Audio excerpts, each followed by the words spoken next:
Kryetari i Bashkisë me Maliaj Albert Malaj ka shpërthyer ndaj qeverisë së Edi Ramës duke denoncuar atë që i quan një përpjekje të organizuar për shkrirjen e Bashkisë me Maliaj. Malaj pretendon se vendimi po përgatitet në kuadër të reformës administrativo-territoriale dhe ngre pikpyetjes se pse është lënë jashtë takimit ku kryeministri ka mbledhur kryetarët e bashkive që rrezikojnë të shkrihen. Në reagimin e tij, Malaj akuzon drejt për drejt kryeministrin dhe grupin që po harton reformën se po synojnë eliminimin e Memaliajt si njësimo vete. Ai ngre gjithashtu akuza ndaj ministres Mirela Kumbaro, duke pretenduar se ajo ka bllokuar investimet për bashkinë. Sipas Malajt, presioni nuk është vetëm në nivel qeveritar, por është rrirë edhe në Këshillin Bashkiak, ku sipas tij po pengohet puna dhe zhvillimi i bashkisë. Si ta kuptojmë këtë? E kanë vendosur, do ta shkrinë Memaliajin. Shkruan Malaj duke e konsideruar mungesën e ftesës si një sinjal se fati i Memaliajt mund të jetë vendosur tashmë. Kryebashkiaku rikujton edhe paralajmërimin e bërë prej tij në takimin e Gjirokastrës, ku sipas tij po vendos forca e kartonit. Përballë kësaj situate, Malaj ka zgjedhur të thërrasë qytetarët në protestë. Tubimi është njoftuar për nesër në orën 20 në sheshin Minatori në qendër të Memaliajt.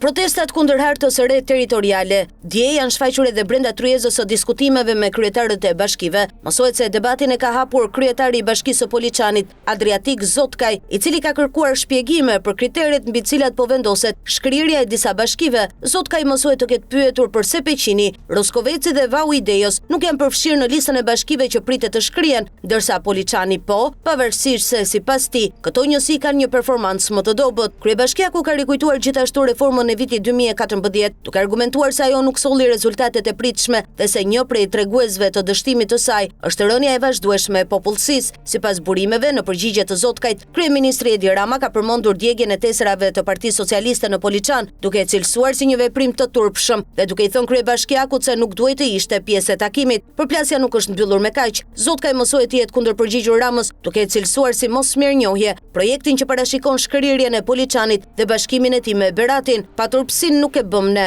por ju që po merrni këto vendime, mësoj të ketë deklaruar Zotkaj. Në tryezë nuk kanë munguar as debatet me drejtues të bashkive të tjera. Kryebashkiaku i Poliçanit ka shigjetuar edhe drejtuesen e Dimalit dhe kryetarin e Divjakës, ndërsa Juliana Memaj mësoj të ketë qenë e para që është larguar nga takimi.